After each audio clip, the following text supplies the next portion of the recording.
Soyez bénis, frères et sœurs, avec lesquels nous allons travailler.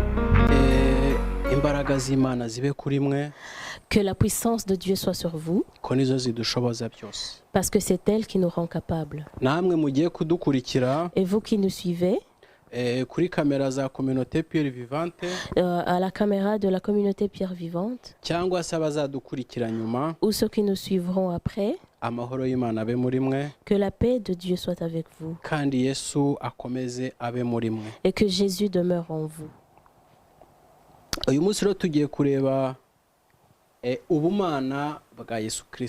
Aujourd'hui, nous allons parler sur la divinité de Jésus-Christ. Il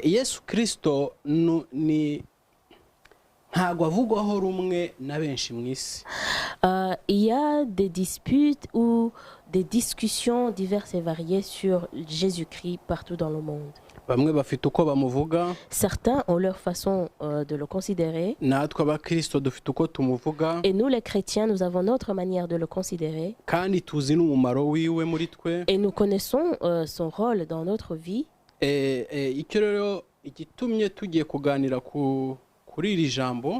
ce qui nous pousse à parler sur ce thème, c'est qu'il y a beaucoup d'explications ou de significations qu'on lui attribue, suivant différents noms qu'on utilise. Le nom de Jésus,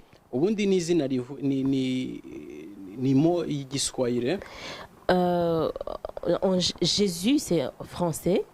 Mais chaque pays a sa propre manière d'appeler Jésus ou de dire son nom. Que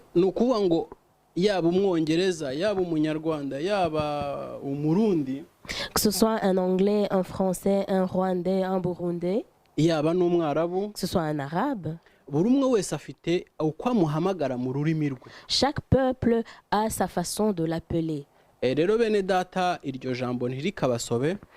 donc, frères et sœurs, que ce mot ne vous porte pas en confusion. Ce qui est le plus important, c'est le fruit du Christ en vous. Ou les fruits du Christ que vous voyez dans la personne qui le confesse. C'est le plus important. Et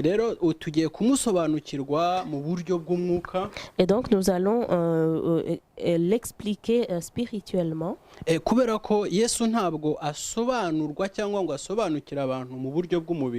Parce qu'il est impossible d'expliquer ou de comprendre Jésus avec la chair.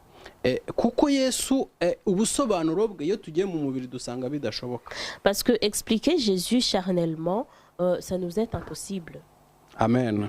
Amen.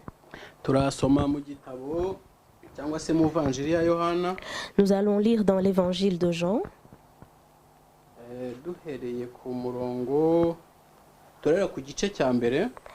Jean chapitre 1.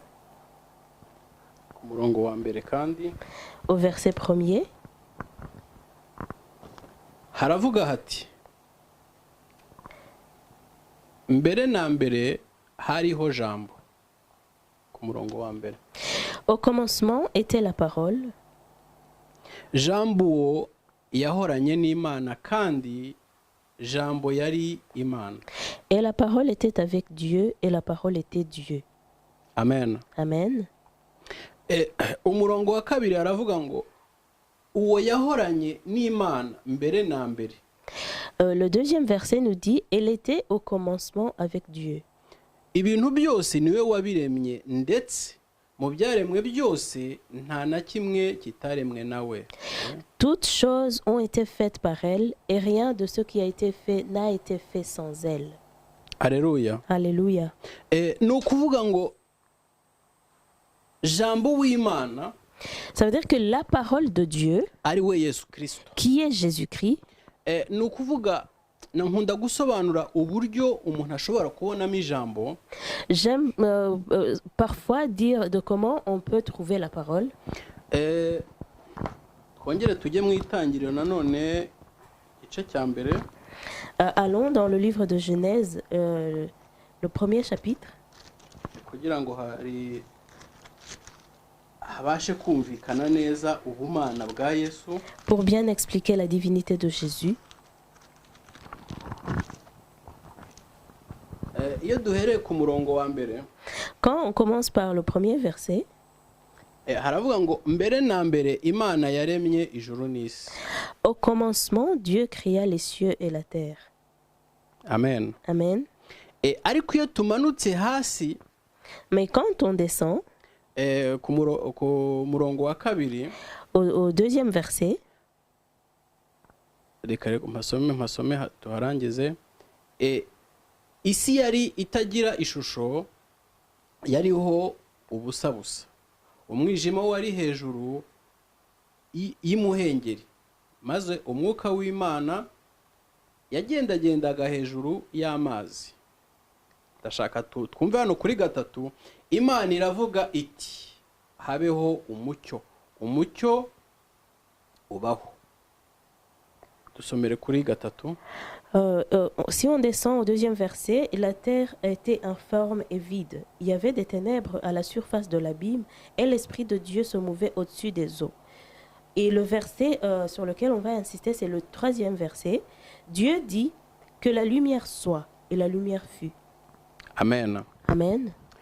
Nanone kuri ku murongo nanone wa gatandatu, Imana iravuga iti habeho isanzure.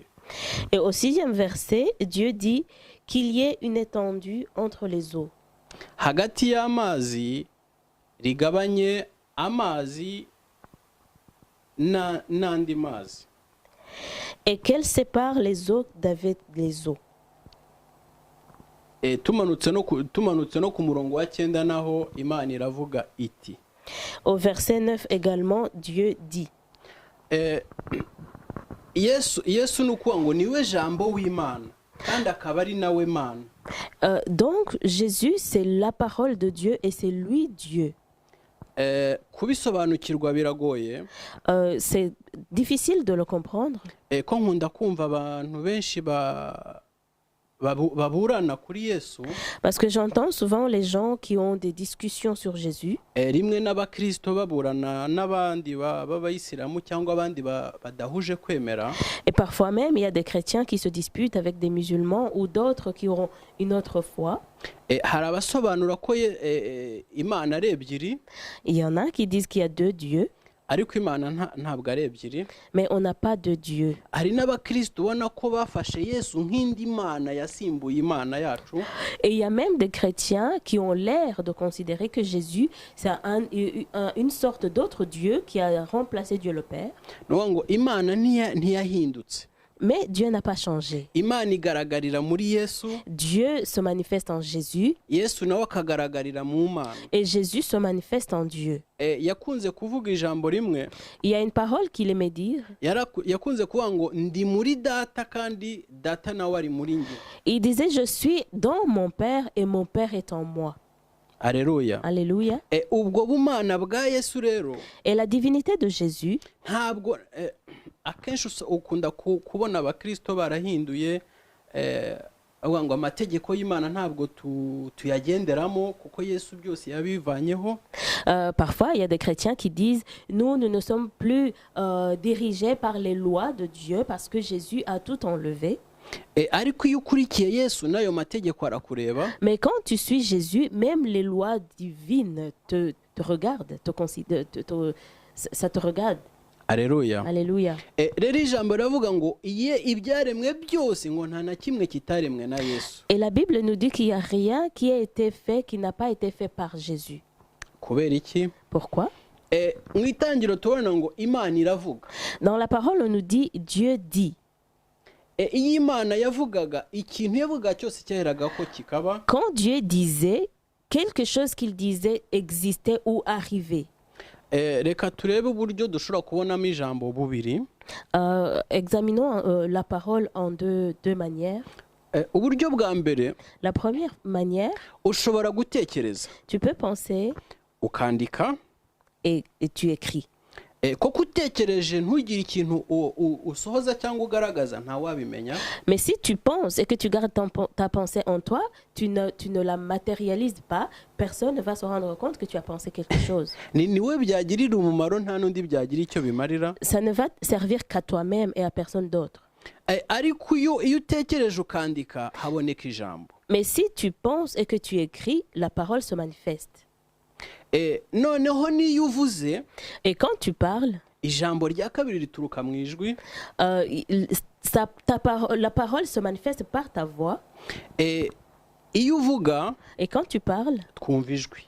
on écoute ta voix. ariko iyo action yo kuvuga yarangiye, Mais quand l'action de parler est finie, tubona ijambo, on voit la parole. tumenya icyo wavugaga, On sait de quoi tu parlais. dukurikira icyo wavuze. On suit ce que tu as dit. n'ubwo buryo rero Yesu Kristo ari we jambo w'Imana. Et c'est de cette manière que Jésus-Christ, qui est la parole de Dieu, ubwo buryo rero bubonekamo ijambo habanje ijwi nibwo buryo burema. et c'est cette manifestation de la voix de la parole qui suit la voix, c'est cette manifestation-là qui est créatrice. Amen. Amen. uwo ni we Yesu wa nyawe. Et c'est ça le vrai Jésus. reka mbahe urundi rugero. Je vais vous donner un autre exemple. ubu umuntu uri kumva uyu mwene data turi gufatanya umurimo, La personne qui écoute l'interprète, iyo asanzwe azi ijwi rye, si elle connaît sa voix, arahita amenya uwo ari we. elle va reconnaître la personne. bivuga ngo nta hantu ushobora kujya usize ijwi ryawe. Ce qui veut dire que tu peux aller nulle part sans ta propre voix. ni gutyo rero Yesu yaje mu isi. C'est comme ça que Jésus est venu dans le monde. yaje mu ijambo ry'Imana. Il est venu au travers la parole de Dieu, aza kandi ari we jambo. en étant la parole. Amen. Amen. reka twongere turebe indi mirongo. On va lire d'autres passages. turareba muri Yohana nanone. On va lire encore dans l'évangile de Jean, ibice 15. le chapitre 15.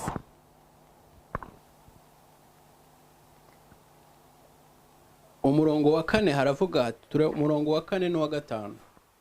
On va lire le verset 4 et 5. mugume muri nge nanjye ngume muri mwe. Demeurez en moi et je demeurerai en vous.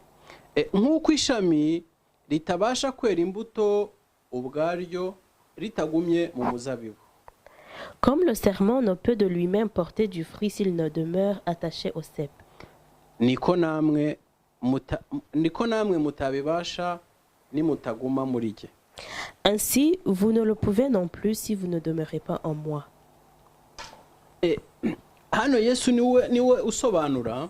Ici, c'est Jésus qui nous explique. aravuga ngo nitutaguma muri we. Il dit, si nous ne demeurons pas en lui, ntabwo dushobora kwera imbuto za gikristo. nous ne pourrons pas porter des fruits de chrétiens tutari muri we. si nous ne sommes pas en lui. ni rya jambo rigarutse nanone, umuntu muri Yesu na Yesu mu Mana. Et c'est la parole qui revient encore, l'homme en Jésus et Jésus en Dieu. Imana ire mu muntu, quand Dieu a créé l'homme, yamuhumekeyemo umwuka wayo. Il a inspiré son esprit en lui. uyu mwuka rero Imana yadushizemo, et cet esprit que Dieu a placé en nous, iyo abaye connecté ku Mana, quand il est connecté à Dieu, aba umwe n'Imana. il devient un avec Dieu. Reka dusome gatoya muri Yohana 4.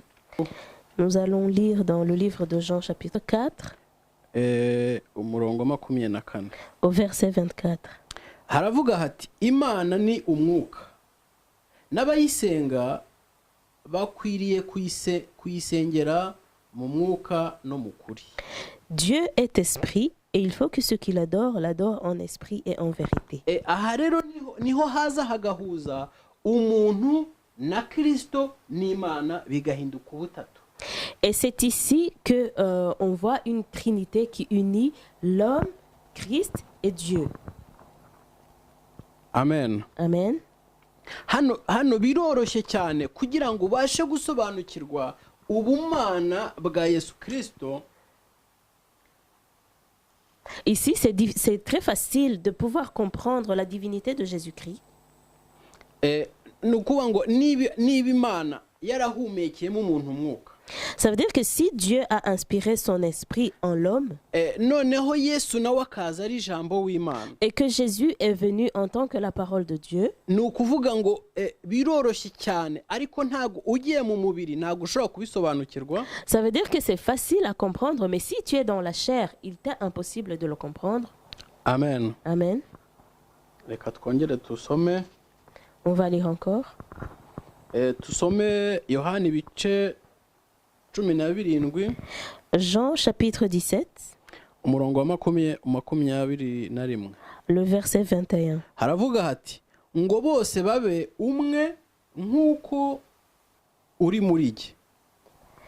Afin que tout soit un comme toi, Père, tu es en moi. Data nanjye nkaba muri wowe, ngo nabo babe umwe muri twe. Et comme je suis en toi, afin que eux aussi soient un en nous. Amen. Amen. Ni ukuvuga ngo ni bwa butatu nanone bugarutse, ni ukuvuga ngo dushobora kuba turi abantu ibihumbi cyangwa se abatuye isi bose. C'est encore cette trinité qui revient. Disons que nous sommes 1 millier de personnes ou même toute la population mondiale. Ni ukuvuga ngo twese tubashije kwinjira muri Yesu Kristo, Ça veut dire que si nous tous, nous parvenons à entrer dans Jésus-Christ, twese tubasha kubana n'Imana, nous sommes capables de cohabiter avec Dieu kandi tugahinduka umwe n'Imana. et de devenir un avec Dieu. Alléluia. Alléluia. Ni ukuvuga ngo kubana n'Imana, Ça veut dire que être avec Dieu, umugabo ko hari ukunda gusanga hari benshi bafite uburyo bundi basengamo Imana, parfois il y a des gens qui ont leur manière de prier Dieu ariko batanyuze muri Yesu Kristo, sans passer par Jésus-Christ. bafite ukuntu basobanukirwa Yesu. Ils ont leur façon de considérer Jésus. Ariko ndababwira ngo uramutse umuntu umwe aze uwitwa Filipo, Il y a un des disciples qui s'appelait Philippe. yabajije Yesu aramubwira ngo twereke Data. Il a demandé à Jésus de leur montrer le Père. Yesu aramusubiza ngo umbonye, Et Jésus lui a dit, celui qui me voit, umbonye ababonye Data. voit le Père. Alléluia. Amen.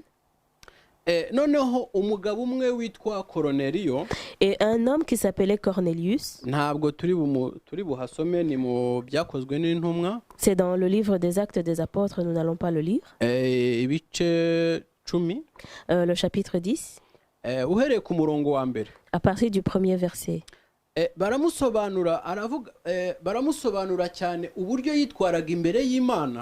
Ils ont beaucoup expliqué comment il se conduisait devant Dieu. Basobanura ko yari umunyedini, Ils ont dit que c'était un homme religieux. yari umuntu w'idini, C'était un homme qui suivait vraiment la religion. yari umuntu udakurikira Kristo, Il ne suivait pas Jésus. ntago yari yakakira Yesu nk'umwami n'umukiza, Il n'était pas encore sauvé. Il n'avait pas encore reçu Jésus comme Seigneur et Sauveur. ariko yubahaga Imana, Mais il respectait Dieu. yakoraga imirimo myiza mu bantu b'Imana, Il faisait de bonnes œuvres pour le peuple de Dieu. yitwaraga neza nk'umuntu ushaka Imana. Il se conduisait diligemment comme quelqu'un qui cherche Dieu. Ari naho Imana yakiriye gusenga kwiwe. Et c'est là où Dieu a accepté sa prière. Yari umugabo ngo udasiba gusenga, C'était un homme qui priait tous les jours. yari umugabo ukunda Imana. C'était un homme qui aimait Dieu. Rero marayika aramanuka Et l'ange est descendu. aramubwira ati Koroneliyo, gusenga kwawe kumviswe. Il lui a dit, Cornelius, ta prière a été entendue. Niwe yabibonye mu iyerekwa. C'est lui qui l'a vu en vision. Niho Imana yahise imubwira ngo tumaho umugabo witwa Simoni wahimbwe Petero. Et c'est là que Dieu lui a dit, on voit quelqu'un pour qu'on ramène l'homme Simon Pierre. Aza gukanguka abona ko amenya ko yarose. Et quand il s'est réveillé, il a su qu'il était en songe. ahita atuma abagaragu be Et il a envoyé ses serviteurs kumushakira uwo mugabo. pour aller chercher l'homme dont Dieu avait parlé. Ndashaka gusobanura iki aha ngaha. Qu'est-ce que je veux dire par ici? Ndashaka kubabwira ngo nuba mu Mana uko bikwiye, Je veux dire que si tu es en Dieu comme il faut, niba utaremera Yesu mais si tu n'as pas encore accepté Jésus, ko ari we nzira y'ukuri n'ubugingo, que c'est lui le seul chemin, la vérité et la vie, ariko aho uri ukahaba mu Mana by'ukuri, mais que où tu es en Dieu véritablement, ugakurikira Imana uvuga, et que tu suis le Dieu dont tu parles, ukubaha Imana uvuga, et que tu respectes le Dieu dont tu parles, Imana ntabwo izakureka. Dieu ne va pas t'abandonner. Uyu mugabo Petero, Cet homme, Pierre, intumwa zamugezeho, les envoyés de Cornelius sont arrivés à lui. bamujyana kwa Koroneliyo. On l'a amené chez Cornelius. Ahageze ikintu yahishuriwe bwa mbere, Et quand il est arrivé, la première révélation qu'il a eue, yaravuze ngo menye neza ko abubaha Imana bose ari kimwe. il a dit, je viens de comprendre que ceux qui obéissent à Dieu sont les mêmes, sont un. Aho ngaho ikintu yakoze ni iki? Yahise atangira gusenga. Il a commencé à prier, Arasenga, il a prié, Mwuka Wera aramanuka, le Saint-Esprit est descendu. amanukira kuri Koroneliyo. Il est descendu sur Cornelius. Abantu bari aho bose barizera. Et tous les gens qui étaient dans cet endroit ont cru. Icyo nshaka kubabwiraho rero, Qu'est-ce que je veux dire par là? niba ukurikiye Imana Si tu suis Dieu utayibeshye, sans mentir, izakujyana mu nzira y'ukuri. lui-même, il va te diriger dans la vraie voie, dans le vrai chemin. Niyo mpamvu ubonye uzi Imana C'est pour ça que celui qui connaît Dieu, azi na Yesu, il connaît Jésus. uzi Yesu Celui qui connaît Jésus, nawe azi n'Imana, il connaît Dieu. kubera ko ntabwo ari Imana ebyiri zitandukanye. Parce que ce ne sont pas deux dieux différents. Amen. Amen. Reka dusome undi murongo twihuse. Nous allons lire un autre passage rapidement. Turebe muri Yohana nanone bice 14. C'est encore dans le livre de Jean, chapitre 14. Murongo wa 23 haravuga hati, Le verset 23. Yesu aramusubiza ati, umuntu nankunda azitondera ijambo ryanjye. Jésus lui répondit, si quelqu'un m'aime, il gardera ma parole. Na data azamukunda. Et mon Père l'aimera. Tuzaza aho ari, tugumane nawe. Nous viendrons à lui et nous ferons notre demeure chez lui. Alléluia. Alléluia. Ngo umuntu nankunda. Si quelqu'un m'aime, Reka nsobanure hano hantu gatoya. je vais expliquer un peu. Ubundi gukunda, Aimer, le fait d'aimer, gukunda ni impano ituruka mu muntu w'imbere. c'est un don qui naît dans l'homme intérieur. Ni ukuvuga ngo niba ukunda ugomba kugaragaza urukundo ufite. Ça veut dire que si tu as l'amour en toi, cet amour doit se manifester. Mu buzima bwacu bwa buri munsi, Dans notre vie quotidienne, iyo umusore cyangwa se umugabo akunda umukobwa cyangwa umugore, quand un jeune homme aime une fille ou une femme, kubimubwira gusa ntabwo biba bihagije. le dire seulement, c'est pas suffisant. Ntabwo bihagije. C'est pas suffisant. Hari icyo agomba gukora kigaragaza urwo rukundo amukunda. Il doit faire quelque chose qui manifeste l'amour qu'il porte à cette femme. Hari za kado zicicikana, Il peut donner des cadeaux, hari kumusohokana muri resitora. il peut l'inviter au restaurant. Ni ukuvuga ngo ni uburyo agaragazamo urukundo. Ça veut dire que c'est sa manière de matérialiser l'amour. Hano rero Yesu waratubwiye Ici, Jésus nous dit, ngo umuntu nankunda celui qui m'aime azitondera ijambo ryanjye. respectera ma parole. Iyo tugiye kwitondera ijambo, Garder la parole, ntabwo tugomba guhitamo ibitwaranje. Ce n'est pas choisir ce qui nous arrange. ahubwo iyo ukunda yesu ureba ibyaranja yesu. Mais quand tu aimes Jésus, tu regardes ce qui arrange Jésus. Mu mategeko ye Dans ses commandements, hari ibyo yagiye avuga tukwiye kubamo. il y a des choses qu'il nous a recommandé de vivre. Alléluia. Alléluia. Niba ari ukwirinda icyaha, Si c'est se préserver contre le péché, kubera ko nkizwa moi, quand je me suis converti,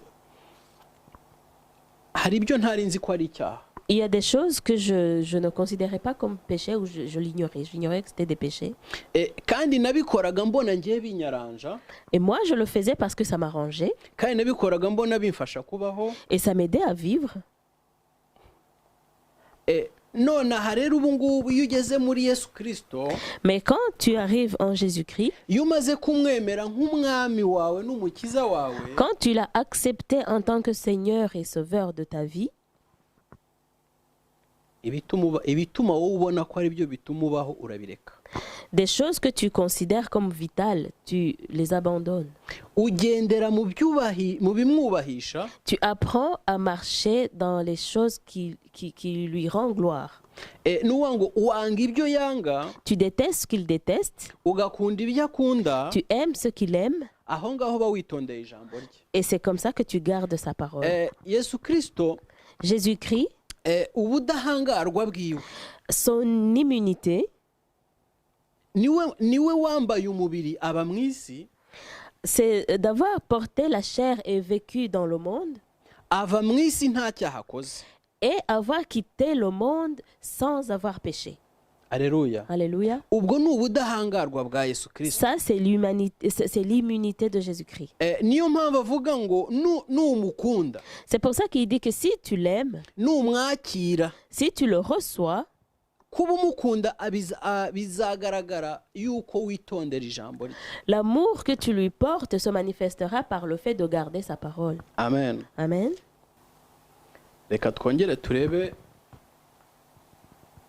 Yesu, turajya mu byahishuwe. Nous allons encore voir Jésus dans le livre d'Apocalypse. Ibice 18, Le chapitre 18, umurongo wa 13, haravuga hati, verset 13.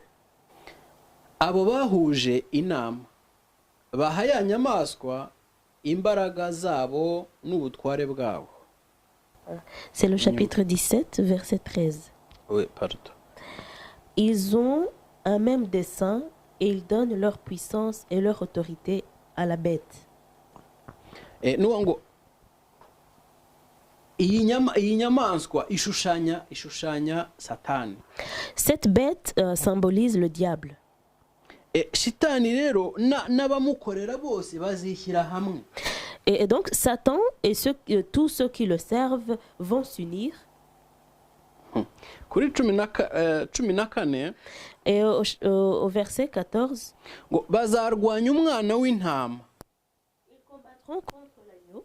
ariko umwana w'intama Et l'agneau azabanesha. les vaincra. Uyu mwana w'intama, L'agneau dont on parle ici, ari we Yohana yakomeje atemanya cyangwa se amusobanura, dont Jean a parlé plusieurs fois, avuga ko umwana w'intama w'Imana, en disant l'agneau de Dieu, asobanura ko ari umuruta, en disant que c'est lui le plus grand, asobanura ko kubera kuko we yahozeho. parce que l'agneau de Dieu a toujours existé. Dukomeze kuri uyu murongo hano twumve ubudahangarwa bwa Yesu Kristo cyangwa se imbaraga ze. Continuons ce verset pour pouvoir comprendre la puissance et l'immunité de Jésus. Umwana w'intama azabanesha kuko ari we mutware utwara abatware n'umwami w'abami, kandi abari hamwe nawe bahamagawe, batoranijwe, bakiranutse, nabo bazayinesha. Et l'agneau les vaincra parce qu'il est le Seigneur des seigneurs et le roi des rois. Et les appelés, les élus et les fidèles qui sont avec lui les vaincront aussi. Ni ukuvuga ngo abazaba bari muri Yesu bose Ça veut dire que tous ceux qui seront en Jésus-Christ bazanesha imbaraga za shitani, vaincront les forces du diable. bazamutsinda. Ils le vaincront. Umuntu uri muri Yesu Quelqu'un qui est en Jésus nawe afite ubudahangarwa, a aussi cette immunité. kubera ko Yesu adatsindwa, Parce que Jésus n'est jamais vaincu. kubera ko Yesu ari we waremye umuntu, Parce que c'est Jésus qui a créé l'homme. n'umuntu umwemeye akaba muri we, Et que celui qui croit en lui est en lui, ntabwo atsindwa. il n'est pas vaincu. Abantu bakunda kumbaza, Parfois on me demande, bahamaza ngo wagiye gukora vaccine. on me demande si je suis vacciné. Ndavuga nagiyeyo. Je leur dis oui, je suis vacciné. Ngo none se ntabwo utinya ko ari ikimenyetso cya shitani? Et ils me disent, est-ce que tu n'as pas peur que ce soit un signe du diable? Ni ukuvuga ngo iyo umaze kuba muri Yesu, En fait, quand tu es en Jésus, iyo umaze kumumenya quand tu le connais ukamwinjiramo, et que tu es vraiment en lui, ntabwo iby'isi byongera kugutera ubwoba. il n'y a rien sur cette terre qui t'effraie. Ni ukuvuga ngo vaccine niyo yaba mbi niyo yaba nziza, Que le vaccin soit bon ou mauvais, nta gishobora gutwara umubiri. il ne peut pas abîmer mon corps. Imana ibasha gukiza umubiri. Parce que Dieu est capable de guérir le corps. Mwumvise ko ibyaremwe byose byaremwe nawe, Vous avez entendu que tout ce qui a été créé par lui. kubera ko agufite mu biganza, Parce qu'il a ta vie entre ses mains, ntacyo ushobora kuba. rien de mal ne Ariko t'arrivera. utabaye muri Yesu, Mais si tu n'es pas en Jésus, byose birashoboka. tout est possible. Byose Tout est birashoboka, possible. kuko buri kintu cyose gishobora kukugiraho ubutware, Parce que toute chose peut avoir de l'autorité sur toi. kuko nta butware bwa Yesu Kristo urimo. Parce que tu n'es pas dans l'autorité de Jésus-Christ. Ni ukuvuga ngo niyo vaccine kandi yakwica, Ça veut dire que même si ce vaccin est mortel, niyo bakwica cyangwa bakagutema bisanzwe ou si on te tumenyereye, tue, ou si on te tue normalement, si on t'agresse, qu'on te tue, ndashaka kubabwira ngo icyica umubiri nicyo dukwiye gutinya icyica ubugingo.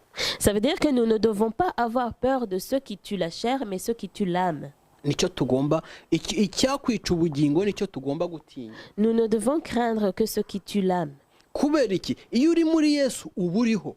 Pourquoi? Parce que quand tu es en Jésus, tu vis. Alléluia. Amen. Iyo uri muri Yesu uba uriho. Quand tu es en Jésus, tu vis. Ni ukuvuga ngo reka dusome muri Mariko. Nous allons lire en Marc.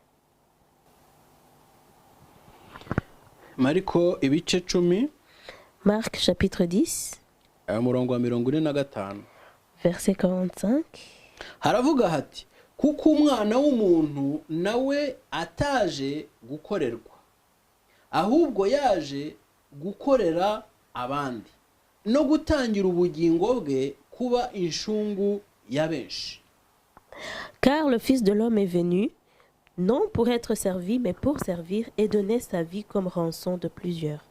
Alléluia. Alléluia. Ni ukuvuga ngo ntabwo isi yari kuzigera ibona igitambo Ça veut dire que le monde n'aurait jamais pu trouver un sacrifice, cyangwa abatuye isi ou les habitants de la terre, hatabanje kuboneka igitambo. sans qu'il y ait un sacrifice.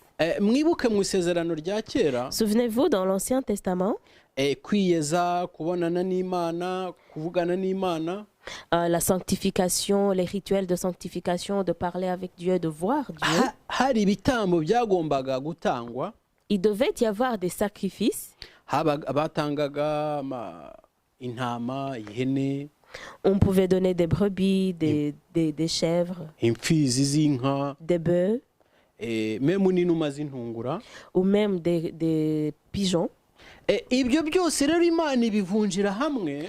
Et Dieu a pris tout ça, il a converti.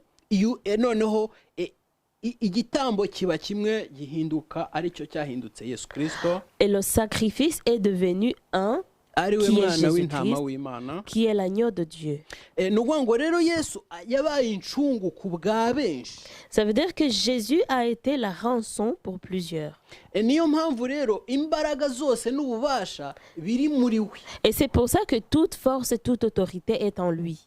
Kandi iyo tubaye muri we tugira ziriya mbaraga. Et quand nous sommes en lui, nous avons cette puissance. Reka nongere nihute gato usome ahantu. Je vais aller encore vite dans un passage biblique. Dusome muri Yohana nanone igice cya mbere umurongo wa 16. Lisons encore dans le livre de Jean chapitre 1 verset 16. Haravuga hati ngo kandi bimwuzuye akaba ari byo twahaweho twese. Et nous avons tous reçu de sa plénitude. Hakomeza avuga ngo ni ubuntu bukurikira ubundi. Et grâce pour grâce. Alleluia. Alléluia.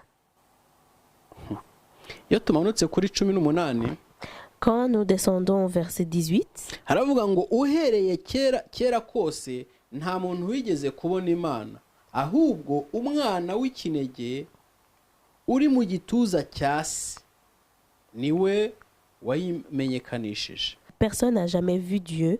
Le Fils unique qui est dans le sein du Père est celui qui l'a fait connaître. Alléluia. Alléluia. Ni ukuvuga ngo imbaraga za Yesu Kristo Ça veut dire que la force de Jésus-Christ, iyo tumaze kumwakira après l'avoir reçu, nizo zitubashisha, nous rend capables, nizo ziduha kuvuga dushize amanga, nous donne l'assurance de parler. ni uduha ubuzima. C'est lui qui nous donne la vie. Iyo umaze kugera muri Yesu Kristo Et quand tu es en Jésus-Christ, ntabwo wongera kugira ubwoba bw'ibibaho. tu n'as plus peur de la vie. Oya, kuko Yesu wenyine niwe utanga ubuzima, Parce que Jésus seul, c'est lui qui donne la vie, niwe utanga kubaho, c'est lui qui donne l'existence, niwe utanga kunyurwa, c'est lui qui donne la satisfaction, niwe utanga umunezero. c'est lui qui donne la joie. ubwoba ntabwo twongera kubugira. La peur n'a plus de place en nous. Twari ku ijambo rivuga On parlait sur la parole qui dit, ubumana bwa Yesu. qui traite la divinité de Jésus. Reka mvuga aka kantu. Ushobora kwanga gukurikira Yesu, Tu peux refuser de suivre Jésus. ukaguma mu isezerano rya kera, Tu demeures dans l'Ancien Testament, ariko biragoye. mais ça va être difficile pour toi. Kubera yuko ntabwo hari nabyo ntibiba byuzuye, kubera ko kwa gutanga ibitambo ntikugikorwa. Ta foi ne sera pas complète parce que le fait de sacrifier, de donner des sacrifices physiques n'existe plus. Ntabwo bigikorwa. Ça n'existe plus. Ni ukuvuga ngo rero kwa gukiranuka kwawe ukibereye mu bya kera ntabwo kuzuye nako. Ça veut dire que ta droiture n'est pas complète parce que tu demeures dans l'Ancien Testament, que tu ne complètes même pas parce que tu ne donnes pas tes sacrifices. Amen. Amen.